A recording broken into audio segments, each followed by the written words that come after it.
আলাইকুম ইনফোভিডিয়া আপডেটের পক্ষ থেকে আপনাদের সকলকে জানাই স্বাগতম। আজকে মূলত আমরা এসইও নিয়ে কথা বলবো। নেট নিয়ে যারা মোটামুটি নলেজ আছে তাদের সবার তাদের একটা ইচ্ছা থাকে ভিতরগত যে আমি আসলে নেট থেকে আসলে ইনকাম করতে চাই, যে আমি ইন্টারনেট ইউজ করতেছি, এই ইউজের পাশাপাশি আমি কীভাবে এখান থেকে আয় অর্জন করতে পারি।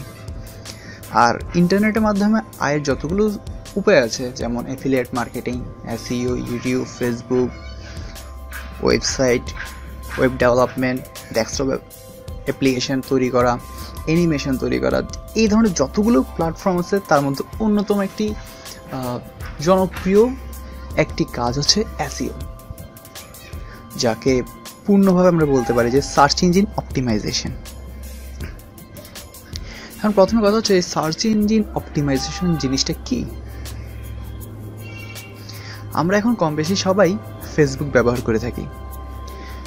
এই ফেসবুক ব্যবহার করার সময় আমরা দেখি যে এখানে একটা সার্চ বাটন কাজ করছে। আপনি একটা পরিচিত বা আপনার একটা পছন্দের একটা মানুষকে আপনি খুঁজছেন, তখন আপনি ওই সার্চ বাটনে তার নামটা লিখে সার্চ দেন। এখানে যে অপটিমাইজেশনটা হচ্ছে ওই নামের ভিত্তিতে তাকে খুঁজে এনে আপনার সামনে প্রেজেন্ট করা হচ্ছে। এটি হচ্ছে আপনার ফেসবুকের দিক থেকে সার্চ ইঞ্জিন অপটিমাইজেশন। একইভাবে আমরা গুগলও একই কাজটা করে থাকি। আমরা অনেক সময় কোনো কিছু জানতে হলে, কোনো সার্কুলারের ব্যাপারে, কোনো ইনফরমেশনের ব্যাপারে, তখন আমরা গুগলে গিয়ে সার্চ দিই।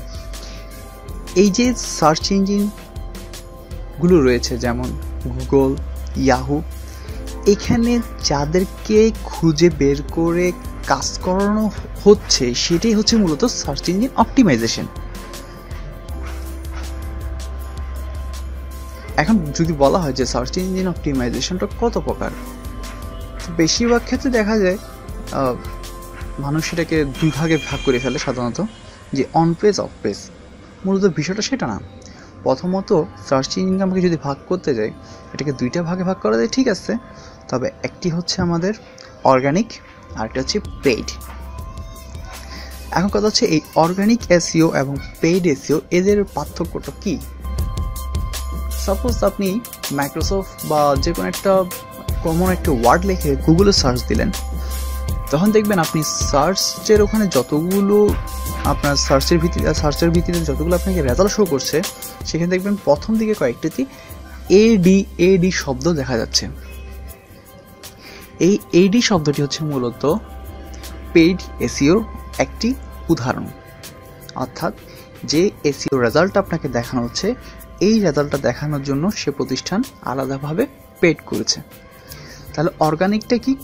অর্গানিক হচ্ছে মূলত যেটি অটোমেটিক্যালি সার্চের ভিত্তিতে তৈরি হচ্ছে। সেটার জন্য দুইভাবে কাজ করা যায়, একটা হচ্ছে অন পেজ, আরেকটা হচ্ছে অফ পেজ। এগুলো যাচ্ছে মূলত এসইওর মূল রিলেটেড পার্টের কিছু বিষয়। তবে প্রথমত আপনি যখন সার্চ ইঞ্জিন অপটিমাইজেশন নিয়ে কাজ করতে চাইবেন, প্রাথমিক অবস্থায় আপনার নিজেকে নিয়ে সার্চ ইঞ্জিন অপটিমাইজেশনের বিষয়টি করতে হবে। বিষয়টা ভেঙে বলি, যেমন আপনার নাম রফিক আজাদ, বা আপনার নাম রফিক আজাদ, আপনি চাচ্ছেন আপনি গুগলে গিয়ে আপনার নামটা ধরে সার্চ দিলেন। এখন আপনার এই নামটা যদি গুগল লিস্টের মধ্যে শো না করে, তাহলে আপনি আপনার নামটার জন্য কাজ করতে পারেন। তাহলে আপনি আপনার নামটা কিভাবে কাজ করবেন? এই কাজটা করার জন্য বিভিন্ন ধরনের যে সাইটগুলো রয়েছে, সেই সাইটগুলোতে আপনাকে প্রথমে আগে অ্যাড হতে হবে।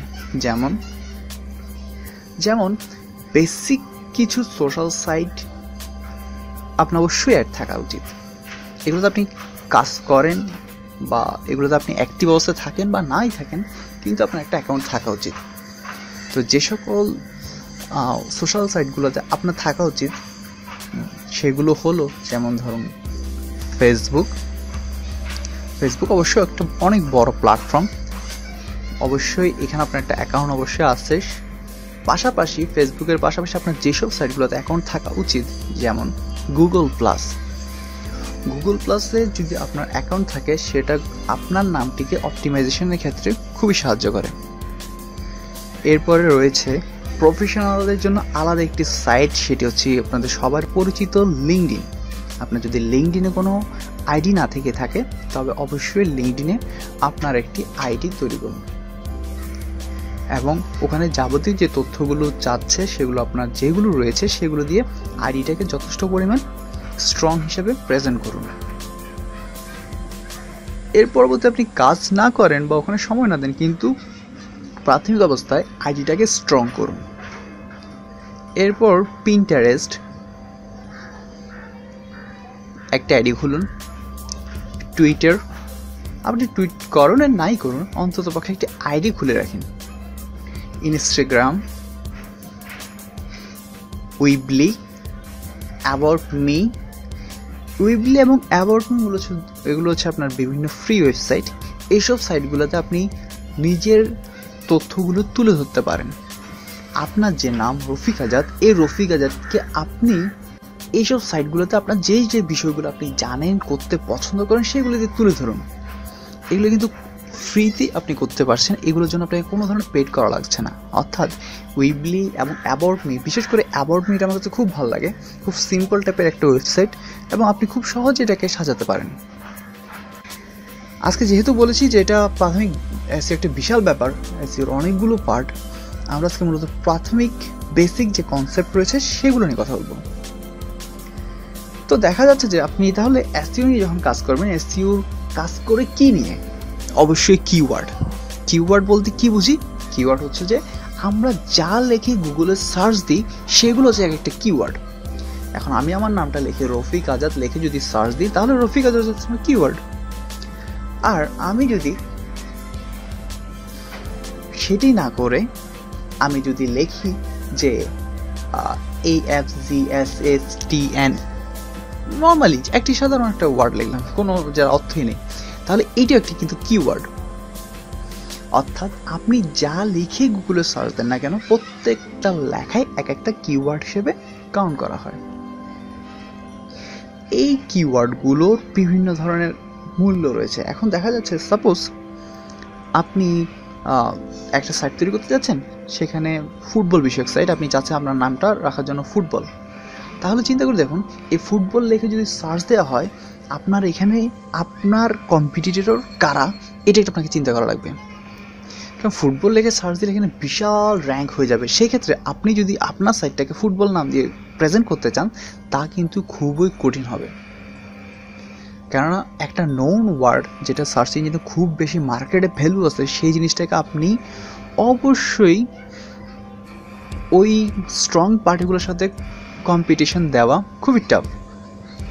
তাহলে আপনার চিন্তা করতে হবে কি, আপনি এমন কিওয়ার্ড নিয়ে কাজ করতে হবে যেই কিওয়ার্ডগুলো মার্কেট হালকা ডিমান্ড আছে, ঠিক আছে, একেবারে যে ডিমান্ড নেই তাহলে তো হবে না, তাহলে আপনাকে বেশি পরিশ্রম করা লাগবে। মোটামুটি লেভেলের ডিমান্ড আছে এবং পাশাপাশি আপনাকে কাজ করতে হবে, তাহলে সেসব ওয়ার্ড নিয়ে আপনি মূলত কাজ করবেন। তাহলে এটি গেল যে আপনার মার্কেট অ্যানালাইসিসের বিষয়টা। অবশ্যই আপনি যখন সার্চ ইঞ্জিন অপটিমাইজেশন করতে যাবেন, আপনি যে কিওয়ার্ডটা নিয়ে কাজ করছেন সেই কিওয়ার্ডের কম্পিটিটর কারা, কতটুকু পরিমাণে এটার কম্পিটিটর আছে, কিভাবে আপনি এই জিনিসটাকে তুলে নিয়ে আসতে পারবেন, সেটা অবশ্যই আপনাকে বিবেচনার বিষয়। এরপর হচ্ছে এই যে কিওয়ার্ড, এই কিওয়ার্ডের পাশাপাশি আপনি যখন একটা নির্দিষ্ট বিষয়কে সার্চ করতেছেন, মানে হেলথ টিপস বা এডুকেশন টিপস, এই যে এডুকেশন টিপস, এই এডুকেশন টিপসের পাশাপাশি কিছু ওয়ার্ড রয়েছে যেগুলো এটা সিমিলার ওয়ার্ড, এইসব ওয়ার্ডগুলোকে আপনাকে বের করতে হবে। আর এই ওয়ার্ডগুলো বের করার জন্য অবশ্যই আপনাকে ব্রেইন স্টর্মিং করতে হবে, আপনার মাথাকে কাজে লাগাতে হবে।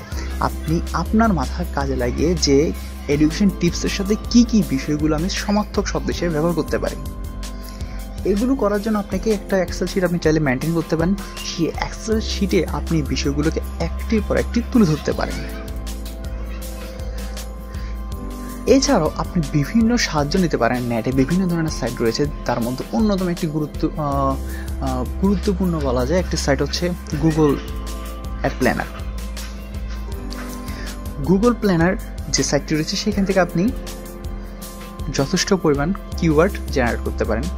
তাছাড়া রয়েছে samrush.com, ussuggest.org, আরও অনেকগুলো সাইট রয়েছে যেসবগুলো সাইট থেকে আপনি খুব ইজিলি আপনার যে কিওয়ার্ডগুলো রয়েছে সেই কিওয়ার্ডগুলো জেনারেট করতে পারেন এবং আপনার প্রাথমিক যে ব্রেন স্টর্মিংয়ের যে কিওয়ার্ড সেগুলোর সাথে অ্যাডজাস্ট করে একটা নির্দিষ্ট কতগুলো ওয়ার্ড নেম আসলে ফাইট করতে যাচ্ছেন সেগুলো তৈরি করে তারপর আপনি কাজে শুরু করবেন। তাহলে এটি হলো কিওয়ার্ড জেনারেশনের বিষয়। এখন কথা হচ্ছে আপনি একটা পেজে যখন কিওয়ার্ড প্রেজেন্টেশন করবেন তখন কি পরিমাণ প্রেজেন্টেশন করবেন। সাপোজ আপনার এডুকেশন টিপস একটি সাইট রয়েছে, এখানে মোট 1000টা ওয়ার্ড রয়েছে।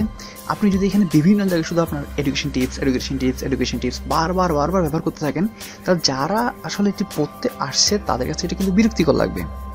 তারা এভাবে কিন্তু বারবার একই শব্দটা পড়তে চাইবে না। তবে সেক্ষেত্রে আপনাকে যেটা করতে হবে, যে শব্দটা ওই যে সমর্থক শব্দগুলো বললাম সেগুলোকে আপনি ব্যবহার করতে পারেন আপনার কিওয়ার্ড হিসাবে। এই কিওয়ার্ডগুলো কি করে, এগুলো গুগলকে সাহায্য করে আপনার পেজটাকে উপরে তুলে নিয়ে আসার জন্য। কিন্তু আপনি যদি অত্যধিক পরিমাণ কিওয়ার্ড ইউজ করেন, একই ওয়ার্ড বারবার ইউজ করতে থাকেন, সেটা কিন্তু গুগল ভালো চোখে দেখে না। এই বিষয়টাকে আপনার অবশ্যই মাথায় রাখতে হবে। আপনি এখানে যে কিওয়ার্ডগুলোকে ইউজ করছেন সেগুলো হচ্ছে এক একটা আপনার মূলত ট্যাগ। এই ট্যাগগুলোকে সৃষ্টি করার জন্য আপনি যখন একটা ওয়েবসাইট তৈরি করছেন সেই ওয়েবসাইটে আপনি এডিটর অপশনে যাবেন, সেখানে এসইও ট্যাবে ঢুকবেন, স্ক্রল ডাউন করে এসইও সেটিংয়ে যাবেন। এরপর সেখানে আপনার যে ম্যাটার ট্যাগগুলো রয়েছে সেগুলো আপনি এখানে উপস্থাপন করবেন।